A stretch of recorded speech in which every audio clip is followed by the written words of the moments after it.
How your DLP solution can be successful in your network. Let's discuss about this. First of all, DLP is not just one tool. It is set of technologies that you need to use. The first very important thing you need to define is the scope. What is in scope? Like if you're working in a company, it can have a bigger scope, right? And you are not going to do everything in just one shot, right? So write it down, what is in scope, write down what are the requirements. When you have written down the requirements, then you have to do the vendor selection. Check which vendor is meeting all those requirements. You don't need to be very strict like every vendor should meet all the requirements. You can have hard requirement, you can have soft requirement, right? And once you select the vendor, just do the POC check. The vendor is really meeting with the requirements that you have set. Write down the POC challenges that you faced and then make a decision that you have to go with this vendor or not. You also need to write down the critical asset list, your crown jewel, because you cannot do everything in just one shot, like buy the DLP and implement. That's not how DLP works. You need to do it in the phases. So start with a small and then slowly go with the different phases. Phase 2, you can cover different things. Sit with your business and understand from them, okay, what is critical for them. And then ask the question, who is the owner of the crown jewel and where the data is stored, what is being done with the data, how the data is being flowing, like from endpoint data is going, where is going to the cloud application, maybe like from the cloud application is going being accessed by the database. Like there can be different flows. You need to understand that before implementing. Once the solution has been implemented, there is a very important responsibility of data owner, because data owner in the end has to classify the data based upon whatever classification you are using in your organization. So if they will not classify, then you cannot do anything, because your DLP solution cannot detect something which is not labeled, right?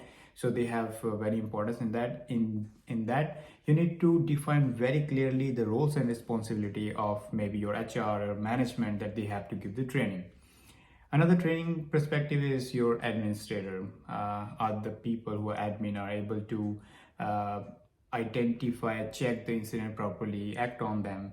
You need to have DLP committee. When the real data exfiltration happens, they can come quickly and work on that.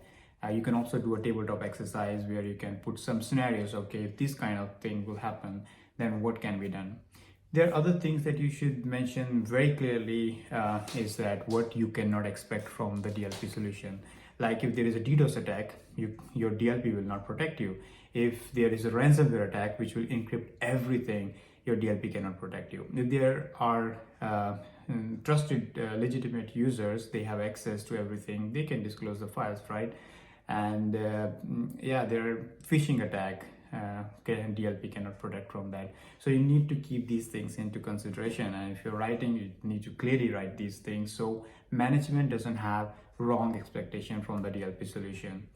The last advice is always go with the phase by phase approach, because as per report, 33% of DLP implementation fails. And there are the reason because they are going to implement as a whole everything in one shot, and then they are really overwhelmed with the false positive, false negative, and they don't have a bandwidth to deal with them, and then they have to shut down their program. For example, Morgan Stanley, I think there are companies, the big companies, they're spending a lot of money on the security solution. Do you think they don't have the DLP solution? They do have, but the implementation is not properly happening.